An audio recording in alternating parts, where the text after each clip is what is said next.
Muy buenas tardes, alumnos de la Institución Educativa La Católica. Espero que se encuentren bien de salud.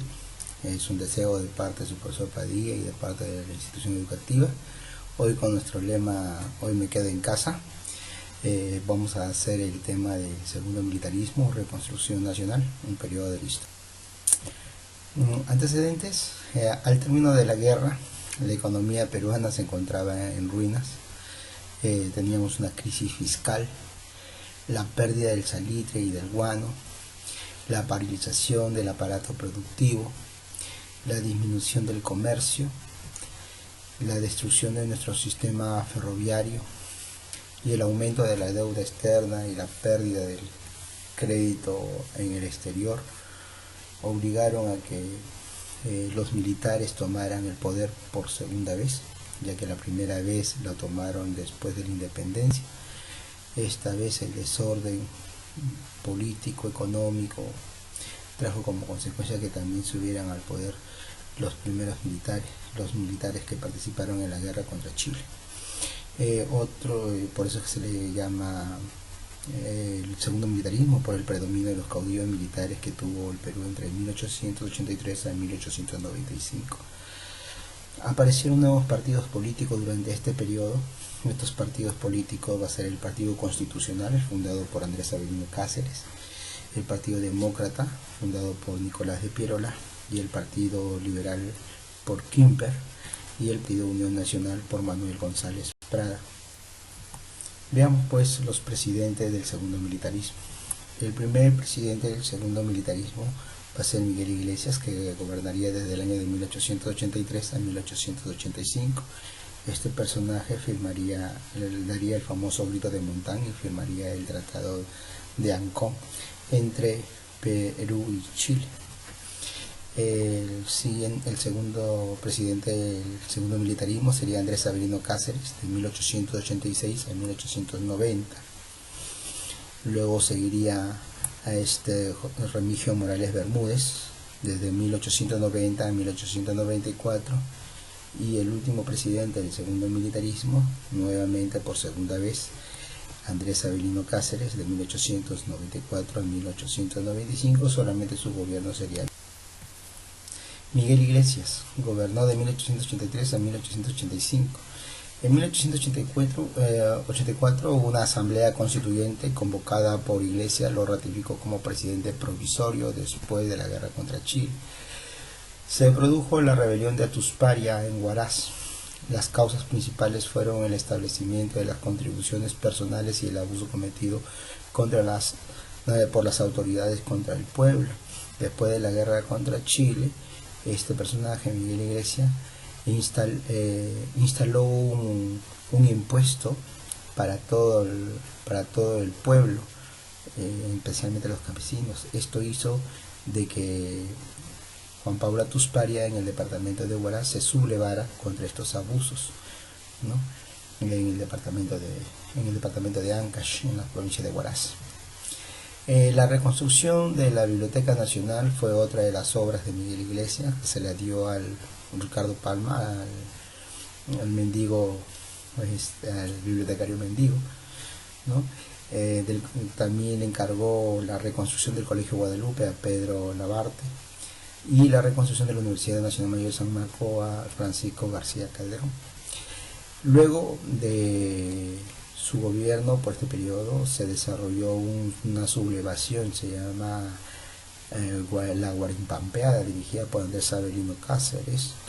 Usó los ferrocarriles y se dirigió a Lima, y después de 2 días de lucha, Iglesias capitula, dejando el gobierno al Consejo de Ministros encargado por Antonio Arenas, quien convocaría elecciones presidenciales, saliendo electo presidente Andrés Avelino Cáceres, o conocido también con el nombre de El Brujo de los Andes.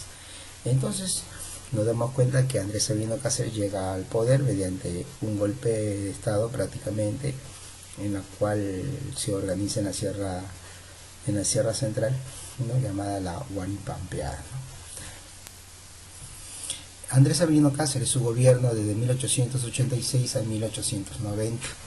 Cáceres llega al poder con su partido constitucional y es respaldado por el Partido civil. El Partido Demócrata es el que forma la oposición, el partido de Nicolás de Piérola. Durante este gobierno de Andrés Severino Cáceres se firma un contrato llamado el contrato Grace, ¿no? Miguel Grace, a nombre de los tenedores ingleses de los bonos del Perú, firmó dicho contrato. Esto implica de que Inglaterra, ¿no? Mediante este contrato va a intentar sacarlo de la bancarrota al Perú. Desde el Congreso se formó una fuerte oposición liderada por José María Quimper por dicho contrato. El Perú le entregó en este contrato los ferrocarriles por un periodo de 66 años, el derecho de explotar 3 millones de toneladas de guano y la libre navegación por el lago Titicaca, que recibía a cambio la cancelación de la deuda externa y de un fuerte empréstito. Los acreedores ingleses se comprometieron a construir y terminar las líneas férreas y a crear una empresa en Londres para la administración de los ferrocarriles, a la cual llamaron la Peruvian Corporation. Además, el Perú entregaría 33 anualidades de 80.000 libras esterlinas a Inglaterra. Otro de otros hechos se dio la fundación del Banco Italiano, o lo que es el Banco de Crédito.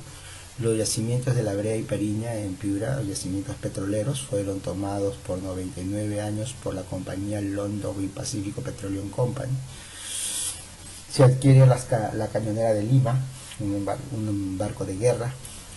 Destaca Manuel González Prada y su prédica anarquista, el discurso del Politeama, donde se pronuncia los viejos a la tumba y los jóvenes a la obra. Es una obra muy importante, anarquista esta obra, ya elaborada por Manuel González Prada.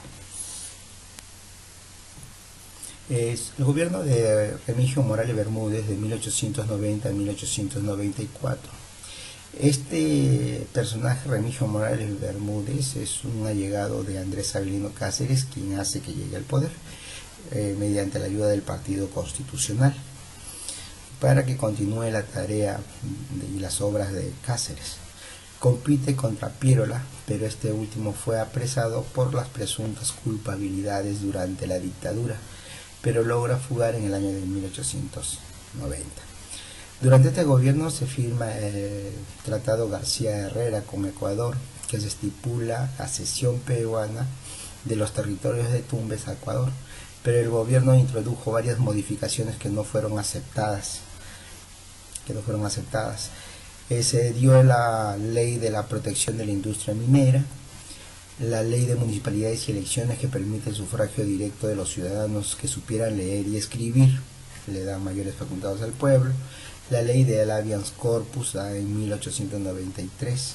Esta ley de habeas corpus es aquella ley en la cual un preso o un acusado, cuando ya le ha sido dictada la sentencia y esta sentencia perjudica su vida, su cuerpo, su salud, lo presenta como una ley de amparo en la cual se tiene que rehacer ese dictamen o esa sentencia. En 1893 inicia las negociaciones para ejecutar el plebiscito, pero el gobierno chileno prorrogó dicha ejecución. Tengan en cuenta que desde 1883 a 1893 ya habían pasado los 10 años y el Tratado de Ancón, firmado por Miguel Iglesias, manifestaba que los departamentos de Tacna y Arica tenían que decidirse si se quedaban en el territorio peruano o en el territorio chileno mediante un plebiscito, o sea, una votación, un referéndum en el cual el pueblo decidiese con quién se debería quedar, si decidían quedarse con Perú o continuar con el territorio chileno. Lógico, se prorrogó esta ejecución del plebiscito y no decidieron ese año. Vamos a ver que ya no se va a quedar Tacna y Arica por un periodo de 10 años, sino por un periodo de más de 60 años. El 1 de abril de 1894, el presidente Morales Bermúdez falleció debido a una obstrucción intestinal. Ante la presión cacerista asumió el mando el general Justiniano Borgoño. el segundo vicepresidente, quien convocó a las elecciones en 1894, ¿no? Y así terminó su gobierno de Remigio Morales Bermúdez. A la muerte de Remigio Morales Bermúdez sube el segundo gobierno de Andrés Sabino Cáceres, se le conoce con el nombre de la Guerra Civil. Su gobierno apenas duró 7 meses. El Partido Civil y el Partido Demócrata formaron una unión a la que se conoce como Coalición Nacional contra Andrés Sabino Cáceres. ¿Quién dirigió esta coalición? Nicolás de Piérola, ¿no? Así, desde Iquique parte rumbo a Ica, donde se establece en Chincha. Allí lanzó su manifiesto llamado el Manifiesto de Chincha, donde da a conocer cuáles son las causas por este golpe de Estado.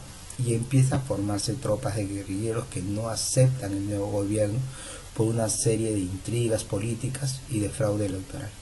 Así se producen 3 días de batallas en las calles de Lima, con la intervención del cuerpo diplomático a cargo del Monseñor José Machi. Se consiguió una tregua que establecía instalar una junta de gobierno a cargo de Manuel Candamo, con 2 integrantes de ambos bandos, cuyo objetivo era convocar a unas nuevas elecciones.